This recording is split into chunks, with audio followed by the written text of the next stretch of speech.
बिस्मिल्लाहिर्रहमानिर्रहीम।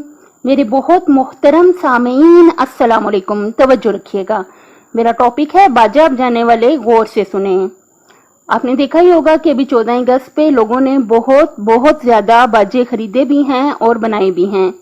मैं इसकी भरपूर मजम्मत करती हूँ। ख़ास तौर पे मैं कहती हूँ बाजा जो बनाते हैं, जहाँ पे बनते हैं बाजे, वहीं पर पाबंदी होनी चाहिए। लेकिन मसला इससे कहीं ज्यादा सीरियस है, इसलिए मैंने सोचा कि बात करूं। देखिए, एक मतलब जैसे आपको पता है कार्टून वगैरह भी बनते हैं, इस पे कार्टून बना हुआ था कि एक छोटे शैतान ने बड़े शैतान से कहा, एक बड़े शैतान ने कहा कि कोई ऐसी चीज बनाओ कि लोगों का जीना हराम हो जाए। तो फिर शैतानों ने क्या बनाया? बाजा बनाया कि लोगों का जीना हराम हो जाए।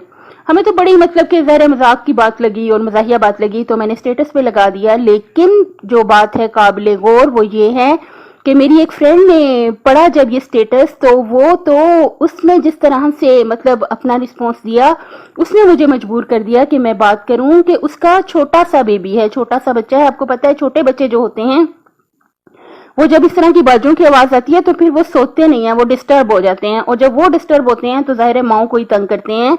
तो वो इतनी ज्यादा डिस्टर्ब थी बाजा बजाने की वजह से कि वो कह रही थी मेरे दिल से इन लोगों के लिए बददुआएं निकल रही हैं जो बाजा बजा रहे हैं।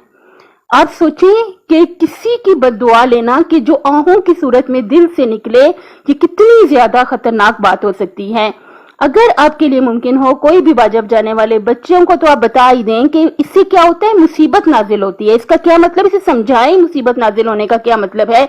जैसे अल्लाह ना करे कि किसी की टांग टूट जाए, मतलब ये कि मुसीबत नाजिल हुई। क्यों? क्योंकि हमने दूसरों का दिल जो है इतना दुखा दिया, इतनी अजियत कर दी कि उसके दिल के अंदर से हमारे लिए खुदा ना करे कि बद्दुआ निकले। तो इस चीज से बचना चाहिए कि बिल्कुल हमें बाजे नहीं बजाने चाहिए। और जो लोग खरीदते हैं उन्हें मना करें, बच्चों को समझाएं कि मुसीबत नाजिल होगी। अल्लाह ना करे तुम्हारे पेट में दर्द हो गया, मुसीबत नाजिल हुई, तो वो तुमसे बर्दाश्त हो जाएगा। अल्लाह ना करे कोई ऐसा मसला हो गया कि ऑपरेशन करवाना पड़ा, तो क्या वो तकलीफ बर्दाश्त हो जाएगी?